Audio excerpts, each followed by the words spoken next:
ভারতের আগরতলাস্থ বাংলাদেশের উপ হাইকমিশনে হামলার প্রতিবাদে বিক্ষোভ মিছিল করেছে কুমিল্লার মহানগর ও দক্ষিণ জেলা বিএনপি। মঙ্গলবার বেলা 12:30টায় নগরীর কান্দিরপাড় ভিক্টোরিয়া কলেজ সড়কে অবস্থিত বিএনপির কার্যালয় থেকে বিক্ষোভ মিছিলটি বের করা হয়।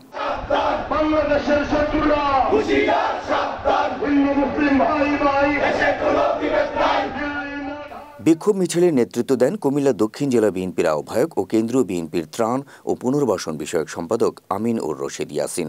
এ সময় মহানগর বিএনপির আহ্বায়ক উদ্বাতুল বারী আবু, সদস্য সচিব ইউসুফ মোল্লা টিপু সহ অন্যান্য নেতাকর্মীরা উপস্থিত ছিলেন।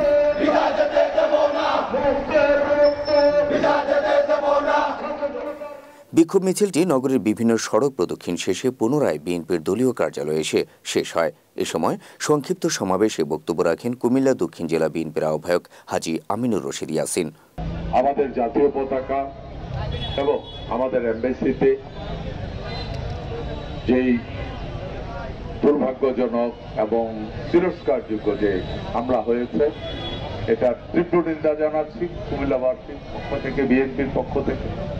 এবং ভারতে আমাদের পতাকাকে অসম্মান করা হয়েছে। শেখ হাসিনা সরে যাওয়ার পরে যারা আজকে যাদের দেশে আমাদের পতাকাকে অসম্মান করছে, অসম্মান করার চেষ্টা করছে, অপমান করে চলেছে, আমি একটা জিনিস বুঝি না। শেখ হাসিনা স্বৈর শাসক ছিল বাংলাদেশের, বাংলাদেশের মানুষ তাকে পিটাইয়া খেদাইছে। এখন তাদের এত জ্বলে কেন?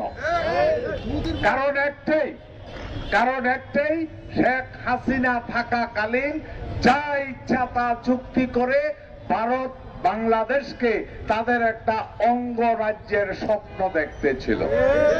শেখ হাসিনা চলে যাওয়ার পর তারা এই স্বপ্ন ভেঙে গেছে। তারা এখন চেষ্টা করছে বিভিন্ন ভাবে আমাদেরকে উস্কানি দিয়ে, ভুল বুঝাবুঝি করে, দেশের ভিতরে বিশৃঙ্খলা সৃষ্টি করে আমাদেরকে দুর্বল করার জন্য।